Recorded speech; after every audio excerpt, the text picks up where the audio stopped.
Maswera sei muri yeZimbabwe?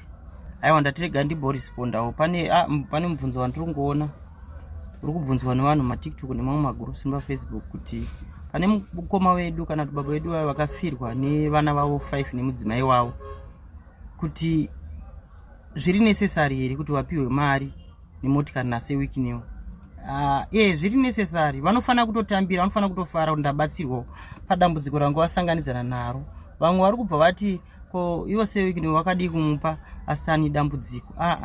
seWikiNew vakabvisa ichema yavakabvisa. I think vakazobvisawo mari yakawanda zvatisina kujaira, saka zvavhundutsa vanhu vekurovesa nehana. Inga kana parufu panobviswa madola kusvika kwana 1000 nditori mari yakawanda, asi inongotambirwa semari yechema. Mari yechema hairambwe, whether wapiwa iri shoma kana kuti yakawanda, hairambwe mari yechema. Fanane nekuti sadza chairo repanhamo harirambwe.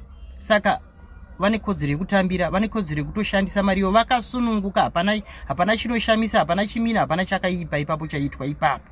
Ende vane kodzero yekutombosuduruka pamba kana mwedzi wese ndonge vasinawo pressure kana vasina basa, kumbozizorodza kuti vamboita kakukangana kunge vachiona vachifunga zvaitwa nemhuri dzavo. Sezvinongoitwa kana lese mudzimai afirwa nemurume kana kuti nemwana ombotorwa nemhuri yavo ombonyaradza, zvinoitwa kumunhu wese.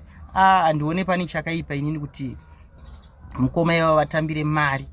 Imari yechema yavakabatsirwawo nemumwewo wavo akangofanana nesu.